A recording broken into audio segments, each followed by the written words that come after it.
So the last time we got a lot of requests on how to make ghee. So today's New Year's Day, nothing else is happening, so I thought we would do a nice little video about how to make ghee. So here we have a nice block of unsalted New Zealand butter. We've been keeping it in our freezer, so it's frozen solid.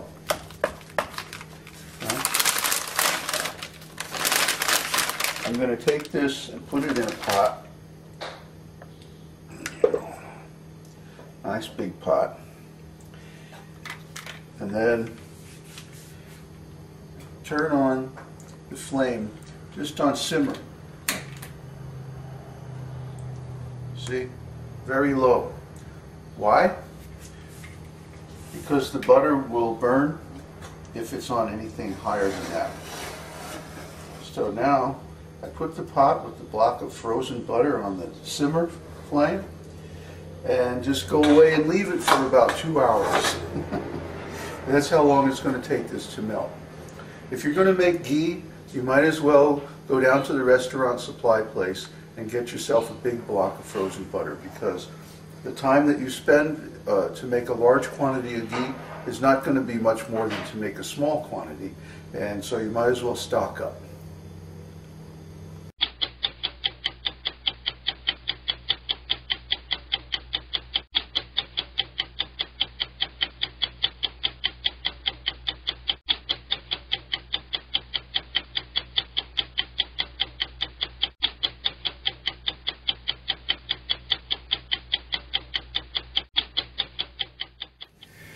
Okay, so now the butter is all melted, and you see we have the first little bit of solids coming to the top.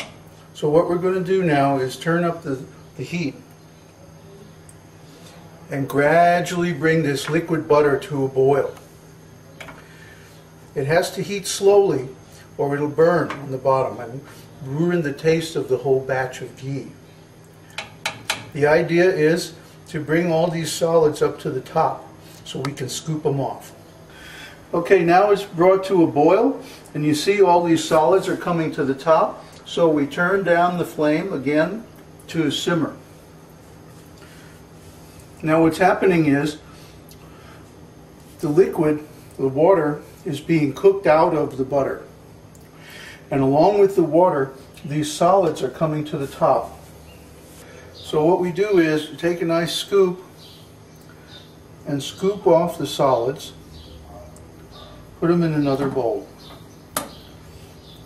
Now these solids are really good for buttering toast, putting in soup, 1,000,001 uses. You can use it just like butter. But you can't do the things that you will do with ghee with butter, because to heat the ghee hot enough, for example, to extract flavor oil from spices, you couldn't have the solids in it or they will burn. So we're cooking out the solids and purifying the ghee. And you have to make really sure when the butter is boiling that nothing is sticking to the bottom. I always use a wooden spoon. Sometimes I'll even cut the tip off with a spoon with a saw so that it's flat, and I can scrape along the bottom and make sure nothing is sticking. If it sticks and burns, it'll ruin the flavor of the whole batch of ghee. So we have to be a little bit careful. Okay, so now we have a nice rolling boil, and as you can see, more solids have come up to the top. This is about 20 minutes later. So we very carefully scoop those off.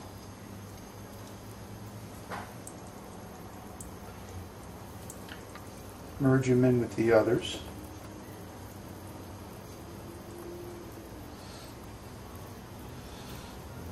And then we want to keep this rolling boil because there's two kinds of solids. Some rise to the top like these, and others fall to the bottom. The reason is that almost all the water is cooked out of them, and so they're denser and heavier than the others. And that's the trickiest part. is taking care of those solids that fall to the bottom and making sure that they don't burn. But for now, in this phase, we just keep this at a rolling boil until the ghee becomes clear. As you can see, now it's not clear, it's got a lot of bubbles in it. So just keep cooking it slowly like this. Now after 20 minutes, I'm scooping off the solids from the top again. And as long as they keep rising to the top, keep scooping them off and saving them in another container. Like I said, these ghee solids are very useful for all different kinds of cooking. Anywhere you use butter, you can use ghee solids instead.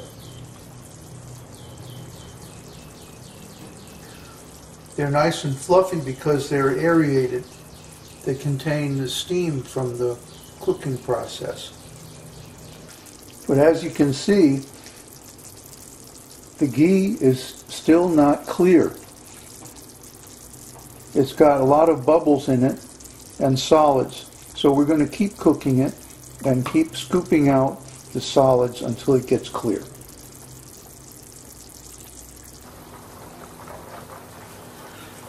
Okay, now as you can see,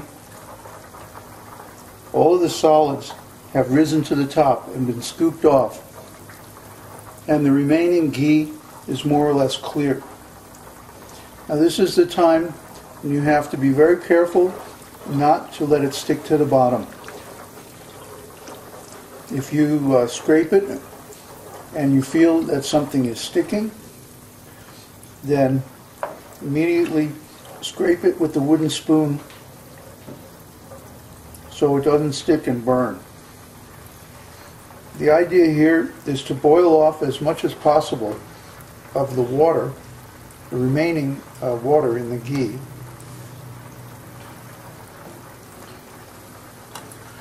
But when the solids that you scoop off of the top start to get brown like this, that means you can't cook it anymore, or they'll start to burn and ruin the flavor. So you turn it off, and we're going to let it cool and then pour off the clear ghee, leaving the solids that have sunk to the bottom in the pan. Okay, now I've let the ghee cool down for a few minutes, and as you can see, if I scoop just the last little bit of impurities from the top, what's left is a clear liquid. Let's zoom in on that. A clear liquid, and you can see on the bottom, here are the other impurities on the bottom. So what we're going to do now is pour off the clear liquid from the top. So now I'm pouring off the clear ghee into another pan. Hopefully the pan will be big enough. And as you can see, what's left on the bottom is the solids that sank to the bottom. So what we're going to do now, I'm going to pour the rest of this out into another pan, which hopefully is nearby. Oh, here we go.